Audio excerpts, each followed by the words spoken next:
Hello बच्चों। मैं स्मिता बिजलवान स्वागत करती हूँ आपका आईसीटी वर्चुअल क्लासरूम में। आशा करती हूँ आप सभी स्वस्थ होंगे और अच्छे से अपनी पढ़ाई कर रहे होंगे। बच्चों, आज हम पढ़ने जा रहे हैं क्लास नाइन्थ की साइंस। और क्लास नाइन्थ साइंस में हमारा चैप्टर चल रहा था स्ट्रक्चर ऑफ एटम। तो इसी को ही हम आगे आज कंटिन्यू करेंगे।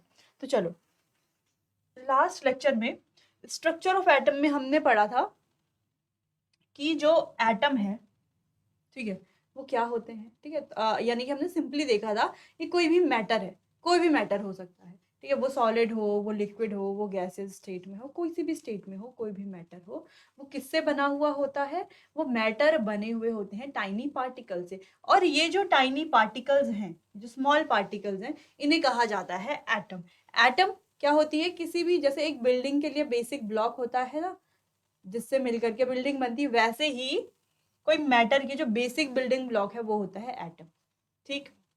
फिर हमने बात की थी कि एटम, डाल्टन्स एटॉमिक थ्योरी में क्या कहा गया था कि जो एटम्स हैं वो इनडिविजिबल हैं और इनडिस्ट्रक्टिबल है। लेकिन बाद में हमें पता चला कि एटम क्या है, ना तो वो इनडिविजिबल है, यानी कि कैसे है, वो डिविजिबल है।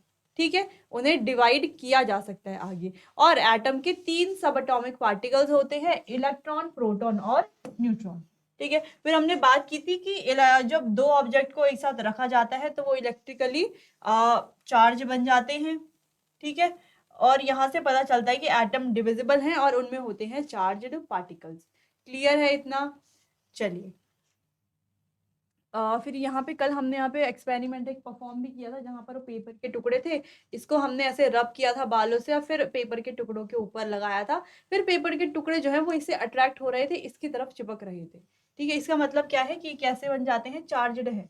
ठीक है, फिर हमने बात की थी इलेक्ट्रॉन और प्रोटॉन के मास के बारे में और न्यूट्रॉन के मास के बारे में। तो जो इलेक्ट्रॉन है और प्रोटॉन है, दोनों के मास में बहुत ज़्यादा डिफरेंस है। जो इलेक्ट्रॉन का मास है वो प्रोटॉन के मास से 2000 टाइम्स कम है, इलेक्ट्रॉन का मास। जिस वजह से इलेक्ट्रॉन का मास क्या किया जाता है, नेग्लेक्ट किया जाता है। ठीक है, नेग्लिजिबल होता है। फिर नेक्स्ट हमने बात की थी कि जो न्यूट्रॉन का मास है और प्रोटॉन का मास है, वो क्या होते हैं, लगभग बराबर होते हैं। ठीक है, न्यूट्रॉन और प्रोटॉन के मास। फिर हमने चार्ज के बारे में बात की थी, और तो प्रोटॉन और इलेक्ट्रॉन का जो चार्ज है वो बराबर होता है, लेकिन साइन में अपोजिट होता है। ठीक है, और जबकि जो न्यूट्रॉन है, न्यूट्रॉन के चार्ज के बारे में अगर हम बात करें तो न्यूट्रॉन का चार्ज होता है 0।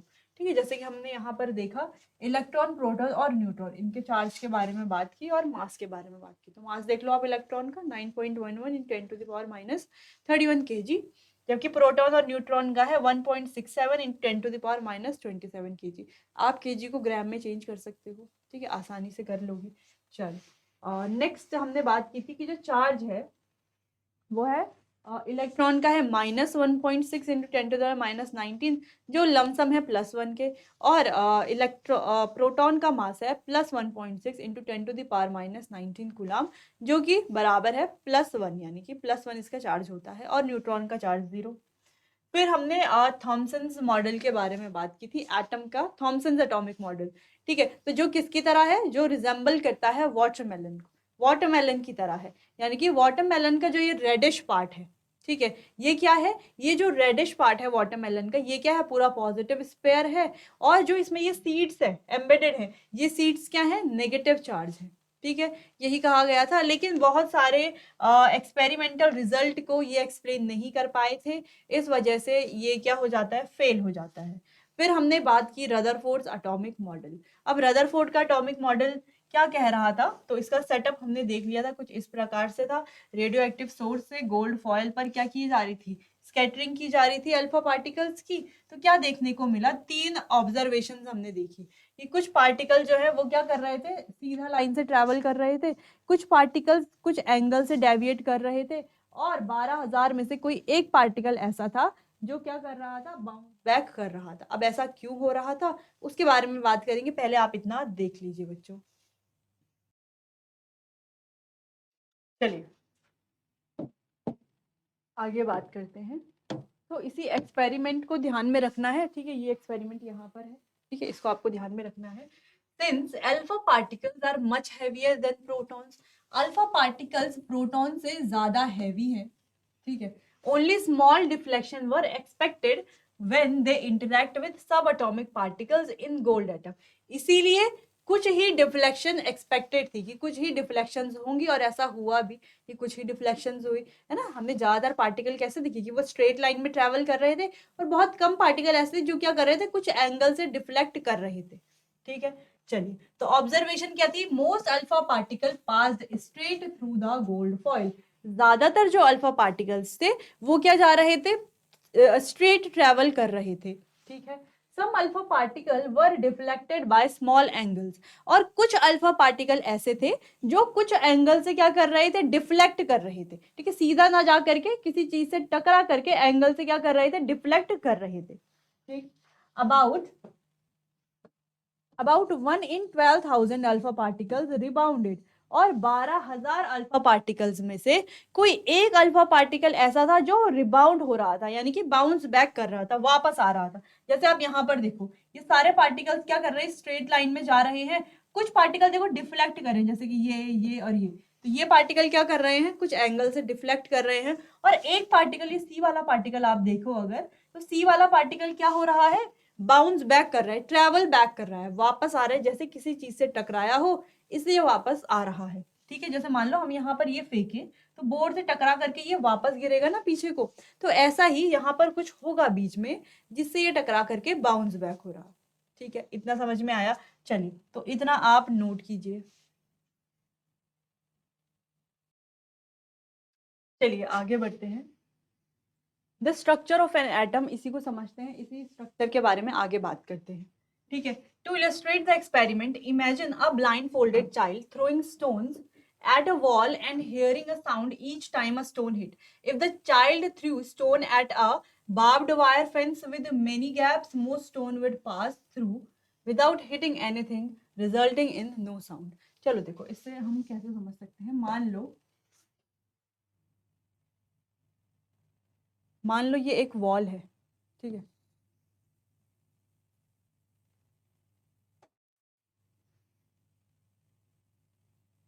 ठीक है, ये एक वॉल है, और मान लो इस वॉल में क्या है, एक छोटी सी खिड़की है कुछ इस तरीके से। ठीक है, ऐसा मान लो, और ये खिड़की कैसी है, ये विंडो कैसी है, ओपन है। कैसी है विंडो, ओपन है। ठीक है, तो इस तरीके से बना लो इसको, ओपन विंडो है। अब इसके यहाँ फ्रंट में कोई चाइल्ड खड़ा है, और कैसा है, ब्लाइंड फोल्डेड है, यानी कि आंखों पर क्या बंधी हुई है, पट्टी बंधी हुई है। अब उसके पास कई सारे स्टोन हैं, उन स्टोन को क्या करना है, चाइल्ड को दीवार पर फेंकना है। ठीक है, तो आप क्या देखोगे, क्या होगा, जितने भी स्टोन दीवार पर फेंके जाएंगे सारे स्टोन क्या होंगे, टकरा करके वापस आएंगे। आएंगे, कुछ स्टोन होंगे जो यहाँ पर टकराएंगे और नीचे के एंगल से क्या होंगे, डिफ्लेक्ट होंगे। ठीक है, और बहुत कम स्टोन होंगे जो खिड़की से आर पार चले जाएंगे, बाहर को चले जाएंगे, होगा ऐसे। वहीं अगर इसे रिवर्स कर दे, मान लो ये कोई वॉल है, इस पे ये जो खिड़की है ये बंद है, केवल इतना स्पेस बंद है, और बाकी ये सारा जो स्पेस है ये ओपन है, ये खुला हुआ है। ठीक है, तो अब अगर इस पर पत्थर फेंका जाए तो ये सारा स्पेस क्या है, खुला हुआ है। ठीक है, यानी कि यहाँ से अगर हम पत्थर फेंकते हैं तो पत्थर कहाँ जाएगा, दीवार के आर पार चला जाएगा। ठीक है, तो जितनी बार पत्थर फेंका जाएगा वो दीवार के आर पार चला जाएगा, लेकिन बहुत कम चांसेस ऐसे हैं जिस पर ये जो पत्थर है सीधा इस पर टकराए, है ना, इस विंडो पर टकराए और क्या हो जाए, बाउंस बैक हो जाए। ठीक है, तो ऐसे ही हमें यहाँ पर समझना है एटम के स्ट्रक्चर को। चलो, तो यहाँ पर कंक्लूजन क्या था, most of the atoms space is empty, कि एटम का जो ज्यादातर स्पेस है वो कैसा है, खाली है। ठीक है, अब खाली स्पेस है, जैसे हमने भी विंडो वाली बात की कि सिर्फ विंडो बंद है, बाकी सारा स्पेस कैसा है, सारे स्पेस से जो है पास हो सकती हैं चीजें। तो क्या था कि ऐसे ही एटम का स्ट्रक्चर भी है कि पूरा स्ट्रक्चर कैसा है, खाली है। जो एटम है वो कैसा है, एम्प्टी है, जिस वजह से जो पार्टिकल्स है वो सीधा ट्रेवल कर पा रहे हैं, आर पार ट्रेवल कर पा रहे हैं। ठीक है, because most alpha particle pass through gold foil without deflection. अगला है, only few particle were deflected from there path, कुछ ही पार्टिकल अपने पाथ से क्या हुए, डिफ्लेक्ट हुए, है ना, उन्होंने अपना रास्ता चेंज करा, यानी कि वो कुछ एंगल से क्या हो गए, डिफ्लेक्ट हुए। क्यों हुए, ये क्या दर्शाता है कि positive charge of the atom occupies very little space. तो ये क्या बताता है कि एटम का जो पॉजिटिव चार्ज है वो किसमें है वो के, उसने बहुत कम जगह घेरी हुई है, बहुत छोटे से स्पेस में ऑक्यूपाई, बहुत छोटा सा स्पेस उसने ऑक्यूपाई किया हुआ है। ठीक है, अगला है a tiny fraction of alpha particle was deflected by 180 degree, और बहुत कम अल्फा पार्टिकल, लगभग 12,000 में से एक पार्टिकल 180 डिग्री के एंगल से क्या हो रहा है, डिफ्लेक्ट हो रहा है। It indicates that positive charge and mass of the atom are concentrated in a very small region. ये क्या दर्शाता है कि पॉजिटिव चार्ज और एटम का जो भी मास है वो एक बहुत छोटी सी जगह में कंसंट्रेटेड है। ठीक है, बहुत छोटी सी जगह में रह रहा है। ठीक है, बहुत छोटी सी जगह में है। क्लियर हो गया? यानी कि सिंपल अगर एटम का स्ट्रक्चर यहाँ पर बनाया जाए तो वो कुछ इस तरीके से होगा। ठीक है, और ज्यादातर पार्ट एम्प्टी है और छोटे से पार्ट में क्या है, मास है। ठीक है, मास है और पॉजिटिव चार्ज है। तो इस छोटे से पार्ट में क्या है, mass plus positive charge. Clear? चलिए, तो ये हो गई कंक्लूजन। अब नोट कीजिए इतना। चलिए, तो इतना समझ में आ गया है कि रदरफोर्ड एटॉमिक स्ट्रक्चर क्या था, क्या इसके ऑब्जर्वेशंस थे और क्या कंक्लूजन्स थे। ठीक है, चलो आगे बढ़ते हैं। अब इसको थोड़ा और डिस्कस करते हैं।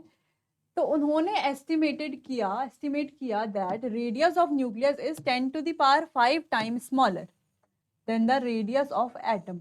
तो ये जो हमारे पास न्यूक्लियस है, न्यूक्लियस की जो रेडियस है वो एटम की रेडियस से 10 टू द पावर 5 टाइम्स क्या है, स्मॉलर है, इतनी ज्यादा कम है। यानी कि अगर आप सोचो तो 5 किलोमीटर का कोई फुटबॉल ग्राउंड है और उस फुटबॉल ग्राउंड के यानी कि 5 किलोमीटर डायमीटर का एक फुटबॉल ग्राउंड है, उस फुटबॉल ग्राउंड के बीच में एक क्रिकेट बॉल रखी हुई है, तो वो क्रिकेट बॉल कितनी छोटी होगी उस ग्राउंड से।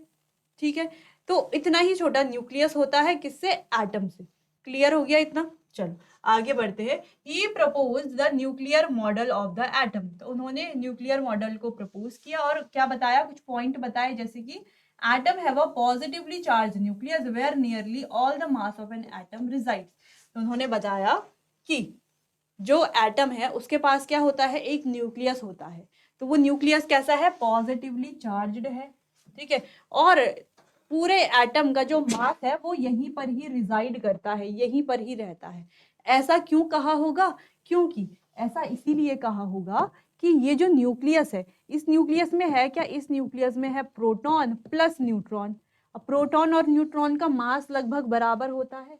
ठीक है, तो इसीलिए कह रहे हैं कि पूरे का मास यही सेंटर पर रिजाइड करता है। अब आप कहोगे लेकिन इसमें इलेक्ट्रॉन भी तो है, इलेक्ट्रॉन का भी तो मास होता है, लेकिन हमने स्टार्टिंग में ही पढ़ा है कि जो इलेक्ट्रॉन का मास है और जो प्रोटॉन का मास है, इलेक्ट्रॉन का मास प्रोटॉन के मास से कम 2000 गुना कम होता है। इसीलिए इलेक्ट्रॉन का मास क्या है, नेग्लिजिबल होता है।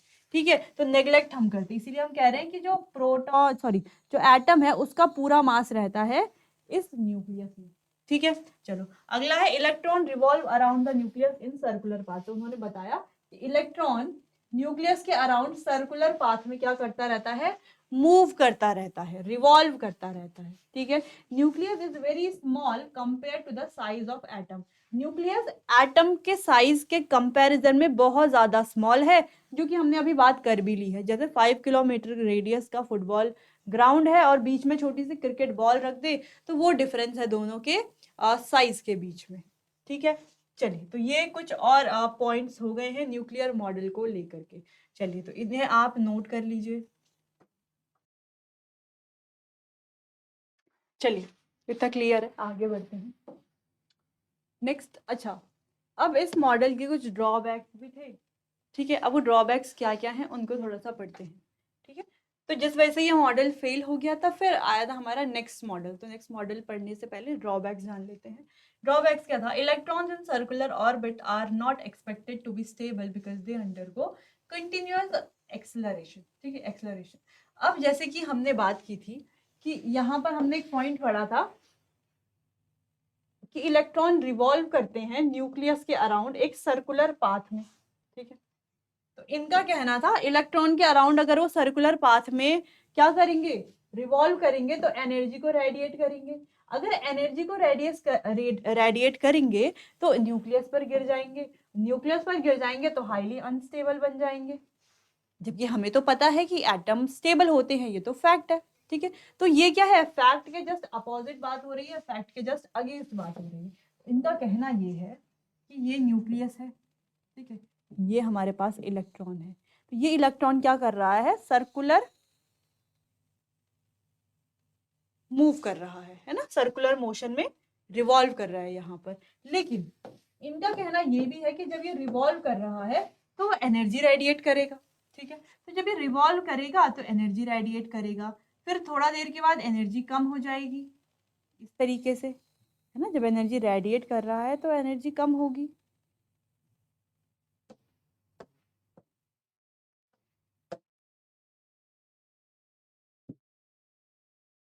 ठीक है, फिर एनर्जी इतनी कम हो जाएगी कि एक टाइम ऐसा आ जाएगा कि ये जो है न्यूक्लियस पर गिर जाएगा, इलेक्ट्रॉन जो है न्यूक्लियस पर गिर जाएगा। और इलेक्ट्रॉन जब न्यूक्लियस पर गिर जाएगा, जब इसकी एनर्जी पूरी रेडिएट हो जाएगी, तो ये कैसा बन जाएगा, हाईली अनस्टेबल। जबकि इलेक्ट्रॉन कैसा है, स्टेबल होना चाहिए, है ना। तो ये यही क्या था, इसका ड्रॉबैक था, ये इसको एक्सप्लेन नहीं कर पाई कि रिवॉल्व कर रहा है तो कैसे कर रहा है। ठीक है, चलो इतना समझ में आया, क्लियर है इतना। तो ये जो दो पॉइंट्स हैं ये आपको नोट कर लेने चाहिए कि accelerating charge particles like electron would radiate energy causing them to lose energy. अब रेडिएट कर रहे हैं एनर्जी, यानी कि एनर्जी लूज होगी। ठीक है, अब धीरे धीरे जैसे एनर्जी कम होगी तो ये लोअर लोअर में आते रहेंगे, लोअर ऑर्बिट में आते रहेंगे। ठीक है, इस तरीके से ये उनका कहना था। ठीक है, तो धीरे धीरे एनर्जी लूज करते रहेंगे, नीचे नीचे आकर के एक टाइम ऐसा आएगा जब ये इलेक्ट्रॉन पर गिर जाएंगे, सॉरी प्रोटॉन पर गिर जाएंगे। और जैसे ही ये न्यूक्लियस पर गिरेंगे, प्रोटॉन क्यों कह रहे हैं, क्योंकि न्यूक्लियस में प्रोटॉन और न्यूट्रॉन होते हैं। तो जैसे ही न्यूक्लियस पर ये गिर जाएंगे तो इसे क्या बना देंगे, हाईली अनस्टेबल बना देंगे। ठीक है, तो चलिए यही क्या थे, इसके ड्रॉबैक्स थे। क्लियर है, चलो नोट करो बच्चों इसे। चलिए, फिर आया बोर्स मॉडल। ठीक है, जब रदरफोर्ड्स मॉडल के ड्रॉबैक्स आ गए थे तो ये मॉडल फेल हो गया। फिर आया बोर्स मॉडल, ठीक है, जो काफ़ी सही भी था। ठीक है, जिसमें सारे पॉइंट्स को अच्छे से एक्सप्लेन किया हुआ था, यानी कि जो ड्रॉबैक्स थे रदरफोर्ड मॉडल के उन्हें इन्होंने करेक्ट कर लिया था। ठीक है, तो चलिए, इन्होंने कहा था to overcome the drawbacks of Rutherford's model Niels Bohr proposed some postulates. तो इन्होंने कुछ पॉस्टुलेट्स प्रपोज करे। Postulates क्या थे कि electron occupy only specific discrete orbits inside the atom, कि इलेक्ट्रॉन जो है एटम्स के अंदर कुछ स्पेसिफिक डिस्क्रीट ऑर्बिट्स का स्पेस ही ऑक्यूपाई करते हैं। दूसरा, while revolving in discrete orbits the electron do not radiate energy. अब उनका कहना क्या था, ये है न्यूक्लियस, ये क्या है, इसके डिस्क्रीट ऑर्बिट्स है। तो ये जो ऑर्बिट्स हैं इन पे इलेक्ट्रॉन रिवॉल्व करता है, और जब ये इन पे रिवॉल्व करता है तो कोई भी एनर्जी रेडिएट नहीं करता। ठीक है, तो ऐसा नहीं है कि अगर किसी के पास 2 इलेक्ट्रॉन है, 4 इलेक्ट्रॉन है, तो ऐसे कैसे हम बताएंगे कि पहले शेल में कितने इलेक्ट्रॉन रहेंगे, दूसरे में कितने इलेक्ट्रॉन रहेंगे। तो उसके लिए था एक फॉर्मूला। ठीक है, इसके लिए क्या है, फॉर्मूला है। इस फॉर्मूले की हेल्प से हम बता सकते हैं कि कौन से शेल में कितने इलेक्ट्रॉन रहेंगे। तो पहली चीज उन्होंने बताया कि हर इलेक्ट्रॉन के लिए क्या स्पेसिफिक ऑर्बिट्स हैं एटम के अंदर, और ये जो ऑर्बिट्स हैं इन पर इलेक्ट्रॉन रिवॉल्व करते हैं और कोई भी एनर्जी रेडिएट नहीं करते। एनर्जी रेडिएट नहीं करेंगे यानी कि एनर्जी लूज नहीं करेंगे, तो न्यूक्लियस पर नहीं गिरेंगे। ठीक है, नहीं गिरेंगे तो स्टेबल रहेंगे, अनस्टेबल नहीं रहेंगे। क्लियर है, चलो। तो दीज ऑर्बिट्स और shells are called energy level. तो ये जो ऑर्बिट्स हैं जिन्हें हम शेल्स भी बोल रहे हैं, इन्हें एनर्जी लेवल भी कहा जाता है। ठीक है, they are represented by letters KLMNO। ठीक, इस तरीके से इन्हें रिप्रेजेंट किया जाता है। और नंबर अगर हम कहें तो n की वैल्यू 1 2 3। जैसे आप देखो, ये है न्यूक्लियस, ये है पहला वाला, पहला क्या हो गया K, दूसरा L, फिर M, फिर N। तो पहले के लिए N है 1, दूसरे के लिए 2, तीसरे के लिए 3, चौथे के लिए 4। अच्छा, इसके बाद भी हो सकते हैं क्या, हाँ हो सकते हैं, O हो सकता है, P हो सकता है, N की वैल्यू बढ़ जाएगी 5 6 इस तरीके से। क्लियर है इतना। तो जैसे आप यहाँ पर देख पा रहे हैं इस तरीके का, इनमें इलेक्ट्रॉन रिवॉल्व करते हैं और एनर्जी रेडिएट नहीं करते हैं। नोट करो इतना। चलिए आगे बढ़ते हैं। Neutron is a subatomic particle discovered by James Chadwick. It has no charge. They are seen in the nucleus of all atom except hydrogen. तो ये हर एटम के न्यूक्लियस में दिखते हैं, केवल हाइड्रोजन में नहीं होते हैं। Neutron has a mass nearly equal to proton to that of proton. तो न्यूट्रॉन का जो मास है वो नियरली प्रोटॉन के मास के बराबर है, जो हमने स्टार्टिंग में भी पढ़ लिया था। The mass of an atom is the sum of masses of proton and neutron. तो अगर एक एटम के मास की बात करें तो उसका मास क्या होगा, उसके प्रोटॉन और न्यूट्रॉन का जो सम होगा वही उसका मास होगा। जैसे हमने स्टार्टिंग में जब पढ़ा था, ठीक है, रदरफोर्ड्स मॉडल में, तो रदरफोर्ड मॉडल में क्या बताया गया था कि जो ये एटम का सारा मास है वो रिजाइड करता है उसके न्यूक्लियस में, उसके न्यूक्लियस में रहता है।